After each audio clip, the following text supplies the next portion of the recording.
Welcome to Matrix Live. We've got a crazy special for you guys today, and I want to welcome Krilla, who makes Fluffy Chat and has actually made several iterations of Fluffy Chat. There's Annie, who works on Ditto. There's Killian, who works on Neo, which is the for iOS, and then we've got Wilco, who's working on Paddle, which is a Dart / another Flutter client. So, well, cool. Let's start with Krilla. What have you been working on Fluffy Chat lately? I gather that this is a Flutter client, a Dart-based client. Is that right? Yes, that's right. So lately I was working on writing tests for the back end, and it was a very boring work. So nothing special here. No? I mean, so you recently migrated, though, right? The whole of Fluffy Chat from like QML into Flutter, and then made it, and then changed platform and everything. Yes. So the origin was in QML. It was a Ubuntu Touch only app, and then I started to work with Family, which is a new startup company which is creating a Matrix client for health organizations, and there we were working with Flutter, and we've created open source Matrix SDK for Dart, and it was clear that we could need something like a playground for developing new features, and so I started to create a very minimalistic frontend for the SDK, and it's not only me. Also, MTR Nord from Simple Matrix is working with us, and Soronoma. I'm not sure how to pronounce the name. I don't know either. But that's great to have more people on board, because I mean, for a long time it was really just you and the sort of Ubuntu Touch gang who were doing it. So you've really broadened your base now. Yeah, but the Ubuntu Touch gang isn't so small, so I had a lot of help there too. Okay, that's good. And I still have the QML version is still existing and still in use by a lot of Ubuntu Touch. Something derived from, yeah, you basically implemented it in Dart, I understand. Yes, end-to-end encryption is ready in the backend, which is the same for the Family client and so for Fluffy Chat too. I see. It is still in beta. There are still a lot of bugs, but all in all, it is working. So the big thing here is the fact that you've separated this into really 3 projects. That's the Family client, the backend, and then the Fluffy Chat, which is the commercial front end. Yes, okay. That's right. Cool. All right, we need to come back to that, because to get E2E working in your own client is really, it's a massive achievement, and we should definitely be revisiting that. All right, let's move to Ditto. Annie, what's going on with Ditto? I feel like there's a really strong cadence of releases. Like, you got the reactions out recently, which is, yeah, it's something that it's like a real fan thing. Yeah, that was totally like just for funsies, because I was like, you know what? I want reactions. Yeah. So I'm just going to throw them in there. Yeah, Ditto is definitely still like in alpha, because the next thing I'm working on is actually like chat details. So a little like menu button up in the top right of an actual chat where you can change like the display name, like the room topic, all of those like settings and stuff that you would expect to have in an app. Somebody else, Micah, his username is Neo. He's working on like basically notifications. So a nice little like whatever you swipe it, it'll have like little icons for different statuses of notifications. So mention only, just once kind of things. And he's also going to be working on getting iOS notifications working, because those have been the bane of my existence. Why? Why is iOS so much worse than Android in that sense? So I think it's a device token thing. I have just not been able to get Signal to be able to talk to my device. Okay. But every time I think it's been like just a mismatch in sandbox versus production device tokens with like the actual device sending stuff to Signal. I don't know for sure that that's like the only problem that's happening. But I wanted to hand it off because I was like sick of it. Yeah. So I mean, we're gonna hear from Killian very soon. But like my experience of iOS development, which has never been as a professional, is just fighting with Xcode to get the right permissions and get everything. It all seems very artificial to me. The problems that you find in the Apple development world. Yeah, I can agree with some of that. I guess as a React Native developer, because I've never done like vanilla iOS development, I actually haven't run into a lot of that.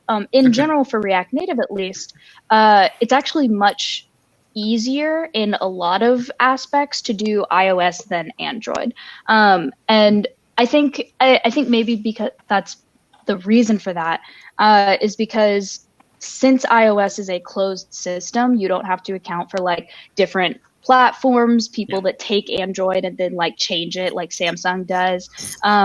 React Native can know what to expect so that the abstracting out of functionality is a lot easier.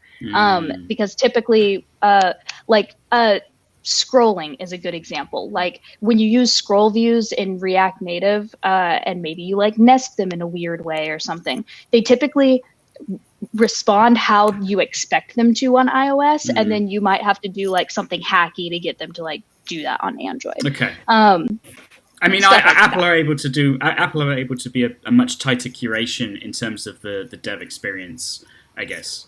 All right, so I mean, with that, then let's give Killian the right to respond. So you are Neo is like a pure Swift implementation, right? Exactly. The goal of Neo was to be a Matrix client, obviously, but also to be a playground for Swift UI, which is Apple's new UI framework for Darwin platforms. Well, front and foremost, from Apple's side at least. It can be used for other things as well. A friend of mine has built Swift Web UI, which is very interesting, using the same APIs, but for completely different platforms. It's very platform agnostic in the way it handles stuff. It uses different APIs to actually render stuff on macOS, on iOS, but you can use the same Swift UI APIs on all platforms. For web as well, though? You mean it renders to HTML, JavaScript? Theoretically, yes. Wow. You can use it for whatever you want. Someone basically just has to build that shim there, which is definitely not an easy undertaking, but it's possible. That's what I wanted to play at. And it was brand new and shiny, announced from Apple last year during DubDub, and there's still a lot missing.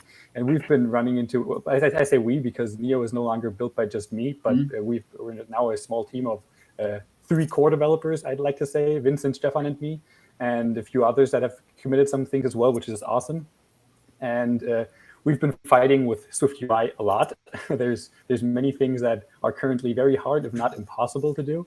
If you've followed along in the Neo chat room, you probably noticed that issue where messages are flipped if you open the context menu, and flipped and mirrored, and there's currently nothing we can do about that because the chat application, I've probably told this before, but it's a list that starts at the bottom because that's usually what the kind of UI you want for a chat application, but that's not possible with Swift UI right now. So we flip the entire view and we flip each message, but that has the odd quirk of having the scroll bar on the left, and that's not what we want. So we scale it by -1 and do the same for messages, which is just hacks on hacks on hacks, as I said. And then Swift UI just undoes all of that when you open the context menu and it draws the message by itself. And that's something there's just so many issues. And Apple's DubDub, the Worldwide Developer Conference, is in 2.5 weeks, I think. And we're just hoping for a lot of new features and fixes and things that will make development so much easier. And Neo will probably pick up a lot more from that point on. I mean, with that, am I asking too much? But like, these seem like fundamental things that Apple are just depriving you of right now. Well, they are fundamental, sure. I mean, you could argue that like a reversed list like that is not something typical, but there's a lot more fundamental things like collection views that are currently not really possible with with just pure Swift UI. You can always fall back to the old platform APIs like UIKit on iOS or AppKit on macOS. It's definitely possible. We tried to minimize that in Neo. We only use that right now for the message composer, the text field where you type in a message, because we wanted to have that multi-line. So you want to be able to type multiple lines of text, and that's also not possible with Swift UI right now. That's the only point right now where I think we fell back to the platform default. But Swift UI at this point is basically a beta release from Apple. They released it, and I'm very glad that they released it last year. But it was an early release, and it definitely feels like that. And there's a bunch of things that were broken, a bunch of bugs, and Apple has been fixing those bugs over the course of the last year, sometimes even breaking existing apps in the store that were already reliable. Definitely a goal to put Neo on the iOS first, but then just focus on a macOS version as well, and maybe even a watchOS extension for the iOS app. And who knows, I've got some ideas for a tvOS app. Yeah, I mean, that again, once you're in the Apple ecosystem and you've got it going, then you're in and you can do all these things. Have you run Neo on Catalyst yet? So you've got... I've tried. Unfortunately, that's not possible with the current Matrix iOS SDK. It used to be possible because I'm pretty sure that CGlass also relied on it being able to build for macOS. Catalyst is that in-between thing of building iOS apps for the Mac. It's not really macOS. It's not really iOS. It's something weird that Apple also willed into existence last year. But it currently won't build, unfortunately. I'm hoping that future builds of the iOS SDK will make that possible, but right now it unfortunately won't. Okay, so 2 weeks for WWDC, dub as you call it. Is that okay? So you're expecting a lot out of that, I think. Oh yeah, I'm expecting a whole lot. All right, cool. And so enlighten me. Maybe this is naive, but are you suffering from like rendering performance or anything due to doing all these transforms? I mean, surely mirroring is not cheap to do for every individual message. They're probably not free, I'm guessing, but I'm very sure that this is done on some low level right on the GPU rendering. I don't know where exactly this is happening, but from what I've seen so far with Swift UI, this stuff is extremely performant. And it also falls back to using Metal where possible, which is Apple's high-performance GPU framework, which is fantastic. And the only thing where it really falls flat, from what I've heard, I haven't run into this with Neo yet, because we're still having some issues, or I've worked on this a bit, having some issues with pulling older messages, like the history when you scroll up. But as soon as you have as soon as you have a couple hundred elements, and that's where it kind of falls flat, and you can't change that out right now. And I'm really expecting that Apple introduces some API to basically just say, because in the Matrix world, we're pretty much dealing with an append-only list. Events just come in, and they just get stuck on the bottom. So we can just throw all that diffing away. We don't need that. But currently, we can opt out of it. Interesting. I'm guessing that's where it gets harder, but we're not running into any issues with that right now. So that's very interesting, because, I mean, isn't that one of the areas, maybe Annie can speak to this, where React is considered quite performant, because you can select which areas, you could block out a whole area to not need to be refreshed or not need to be re-rendered? Yeah, that's true. Most, of the performance issues that we were having, a release or two ago were actually due to too many re-renders. That's the key factor when things are slow. And that's because of mistakes that we make. It focuses a lot on that as well. Swift UI is also a declarative UI framework, so they basically share a lot of the same ideas in that way. But I have no experience with React Native whatsoever, so it's interesting to hear how it works in that world. Yeah, it's extremely similar to normal React. So almost anything that you say about normal React can be applied to React Native. Cool. So I wish I could tell you more about Flutter, but unfortunately I know so much less about Flutter. So Wilco, I hope maybe you can share something about what's been going on with Paddle, and do you suffer from the same problems? I don't suffer from the same problems, I think, but what's been going on? Well, yesterday and today I was working on replies and making them nice and smooth when you select them and stuff, and just replying at all. It's a useful feature. And so I had a bit of a hiatus, for the last 6 months with no releases, but in the meantime, I've been working a lot on refactoring. So the SDK has been completely refactored and the app has been completely refactored. And for example, it allows me now to, which is very exciting, run the SDK in a separate, it's called an isolate in Dart, but it's basically comparable to a thread, or actually more like a process. So basically the whole SDK runs on a separate thread, which means the UI is very smooth, and it's a huge performance gain. But more, I was actually looking at the commit list from Paddle, what I've been working on. Also, read markers, I think, is new. A lot of fixes, which will never end, probably.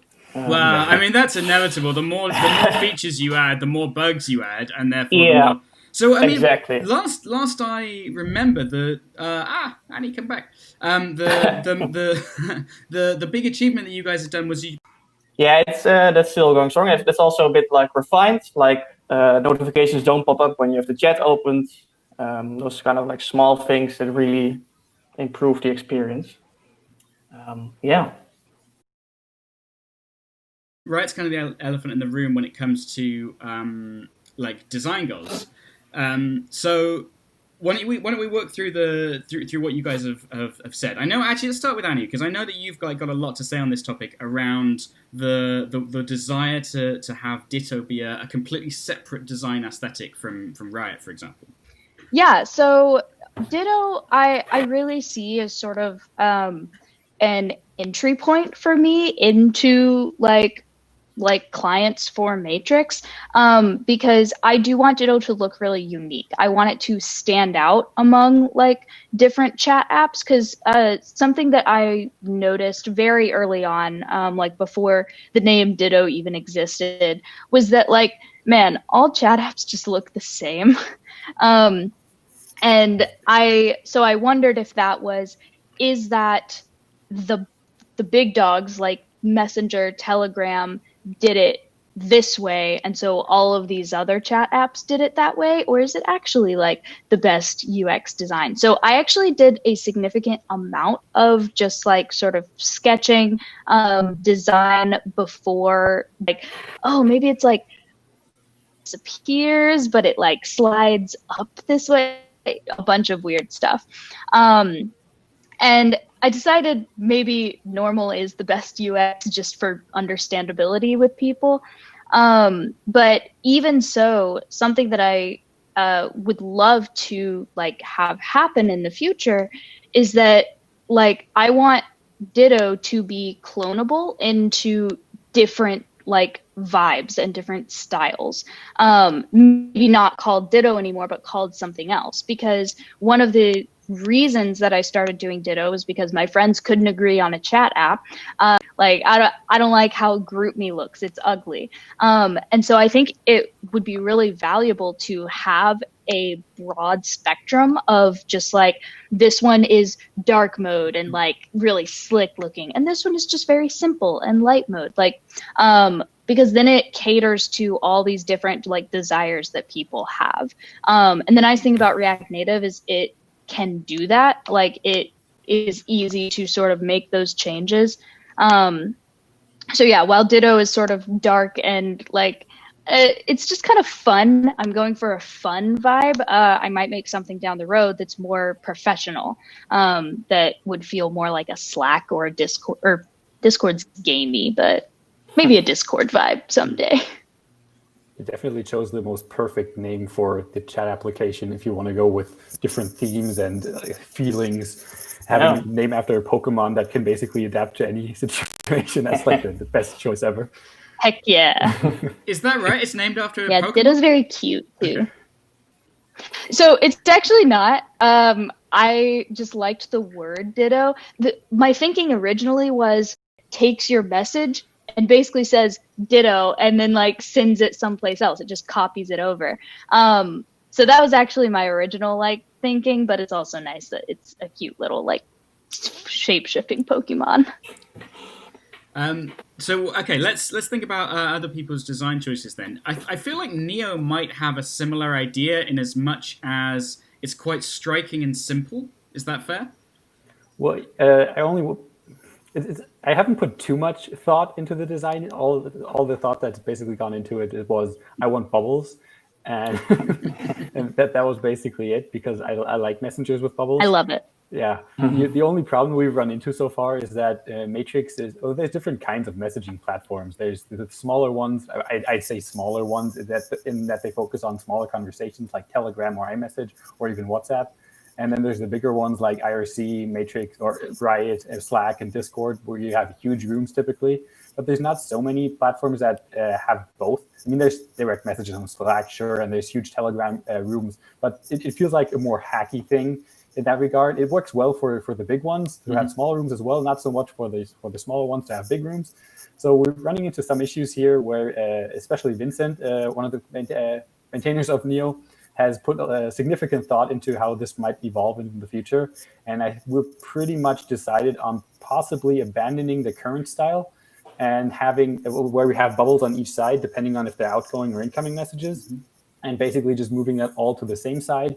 Because especially on iPad, if you have a huge screen for an iOS app, for example, your eyes will have to dart back and forth quite a lot. Yeah, especially exactly. On an iPhone, it might be closer together, but on an iPad, that totally breaks. On Mac, you can resize your windows, but it could be interesting. So we might just stick that on the same side, stay with the bubbles because we both love bubbles, and see how that evolves in the future. But that's basically all the thought we've put into this at this point. Yeah, I like the idea that you chose bubbles because you like it. Yeah, it's your project. You want bubbles. That's completely legit, and it's great to be able to just say, yeah, I just like it. And what about Petal? Yeah, it's funny what Annie said, because Petal is actually more trying to be familiar. So very, like a user sees it and it's like, oh, okay, yeah, I know this. I know how this works. I mean, WhatsApp is the thing it absolutely reminds me of the most. Yeah, it's very inspired by WhatsApp, but also by Telegram, because I think Telegram has a very good UX.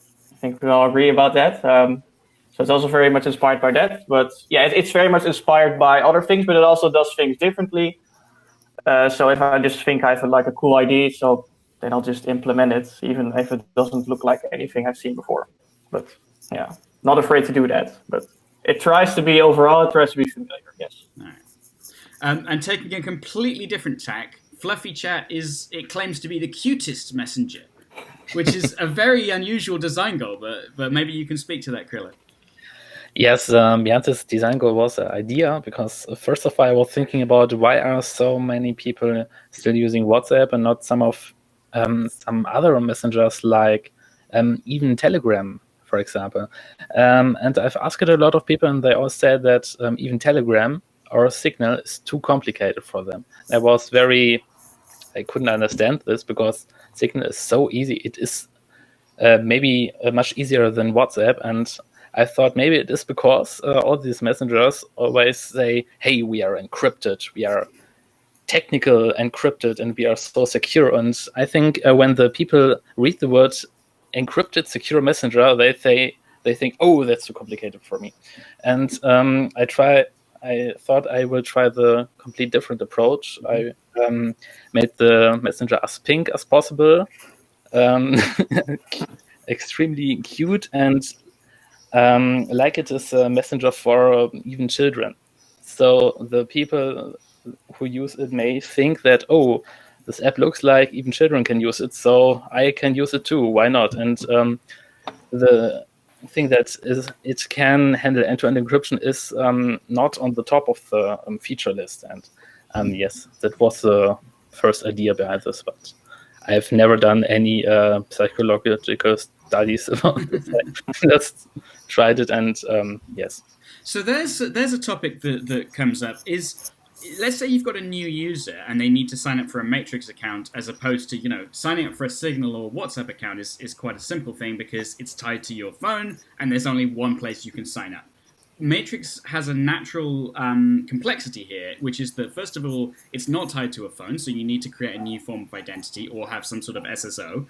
And you now have the problem of diverse home servers. So how to address that? I feel like I've seen quite a lot of discussion about it. And Krilla, for you, is it signing up on UB ports, first of all? Is that the default? Could you repeat the last sentence again, please? So does it sign up on UB ports home server? Is that the default thing for Fluffy Chat? It's no longer the default. It was the default on Ubuntu Touch previously, but we will shut down the server in the future. Because I can understand UBports doesn't want to be a Matrix server provider. They just want to create an operating system and not much more, because who has the manpower? Yeah. Currently, the default server is technics.de, because matrix.org is sometimes a little bit slow, and I've spoken to the administrator, and he said that it would be okay. So I've chose the server because it seems very trustworthy to me. Yeah, definitely. Milan is a very good guy. Yeah. I could definitely vouch for that as well. He's an amazing guy hosting a lot of stuff. And fun fact, he lives about like 10 kilometers in that direction. Like right around my corner. Why is it so popular in Germany? Everybody in Germany is getting involved. It's cool. Good question. Wasn't the long-term goal of Ditto to have ditto.chat be a default home server? Or was that just a discussion? Yes. Yeah, no, that's definitely on the table. Kevin, which is one of the developers that works with me on Ditto, he has like done an epic job of registration. I've seen like it. He just sent us like a video of it working. It's in a pull request right now. So that is like a huge feature that's actually coming pretty soon. But yeah, I have my ditto.chat home server. It's kind of just gonna be public when I decide that I'm ready to manage a public home server. I'm not crazy confident in my abilities in that yet, because I have a lot of other things I'm juggling. So like, I don't know. I might do it for a little bit and maybe put a max cap on it, and just see how it goes. Because I would not want to like make it public, have somebody create a whole account, and then like really invest in that account, and then find out that like I can't manage it, and like then they have to go make a whole new account. So yeah, I mean, right now we don't have migrations, but when that comes about, then I think it's going to be important. But I mean, it brings up a general question of like, you do need a default home server to fill in here. You don't really need a default though. Yeah, I put some thought into this while trying to build out the registration feature in Neo, and I basically went with. It's not there yet because I ran into some issues regarding the extra step like CAPTCHAs and stuff. But the way I focused on was trying to have a whole list of home servers and basically just presenting the user with a random one. But you need a vetted list though. That's the problem. You don't need a default, but you need a list of defaults. Yeah. So this is Mastodon's approach. So joinmastodon.org does exactly that. And it's a list of home servers during registration is what we're going for too. I actually just had an idea where like, I'm sorry if I interrupted. My internet might have betrayed me. But I actually just had an idea where for logging in and stuff, a device could remember your like recent home servers that you've used. Like maybe you have 2 or 3 matrix accounts you're switching between. And then it would just be like a little drop down and you could choose like recently used. That'd be cool. Yeah. And I just wanted to pull that in basically, make a request to fetch that. And then basically, depending on how the user wants to go about it, either present them with a list sorted by their latency based on the user's location or something like that. Or the thing I currently built in is just a field for the home server where you can put in whatever you want. And there's a shuffle button at the side. And if you press that, it just puts in a random one. Wow. Yeah, that's interesting. That has a lot of faith in the ecosystem. That's cool. Yeah. A lot, yeah. All right, so there's one topic that I haven't quite wanted to cover, which is I love how like open and friendly and like excited this particular scene is. Like you guys are all in each other's rooms, all testing each other's stuff. All right, guys, this has been really good. We've had a couple of tech issues, and we've lost Annie, but we are going to persevere. We're going to keep going. I think we covered a lot of content, but there's one thing I wanted to add, which was I love how you guys are all, into each other's projects. You're all in each other's rooms, and you're all debugging everything, and you're kind of doing your best to get involved as much as you can. So there's one obvious question, which is the best technology for building mobile apps? You want the politically correct answer? I want to know what you all think. I mean, so we should also say, with our only React Native fan down, then it's not even fair to carry on without her here. Yeah. Well, obviously, React Native is the only logical choice. All right. So it wins. React Native wins by default. Yeah, just because he's gone now. Okay. I was hoping for more animosity than that, but all right, that'll have to be okay.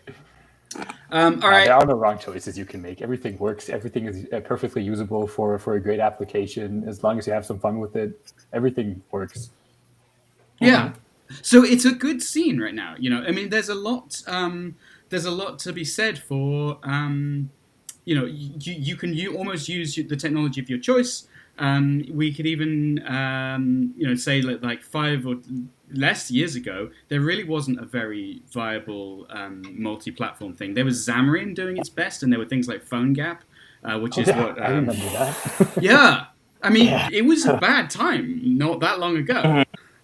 Xamarin wasn't terrible. PhoneGap was, subjectively speaking, at least, but Xamarin was okay. I mean, it lives on as .NET MAUI now, I think. I think it's the reboot of that, but there's Ionic. a lot of options.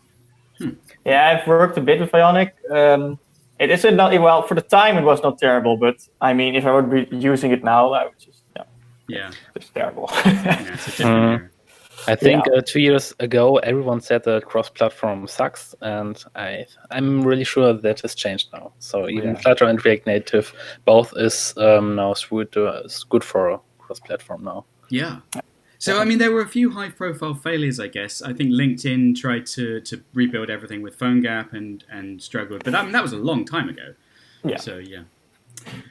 All right, let's end it. So I want to say thank you very much, and I'm going to go around you in the order that I can see you now. So thank you to Killian for developing Neo. Thank you for Krilla for your work on Fluffy Chat ×2, in particular the latest versions. Thank you to Wilco and your work on Pato, and in absentia, thank you Annie for all your work on Ditto. Shame you couldn't be here to say goodbye. So goodbye.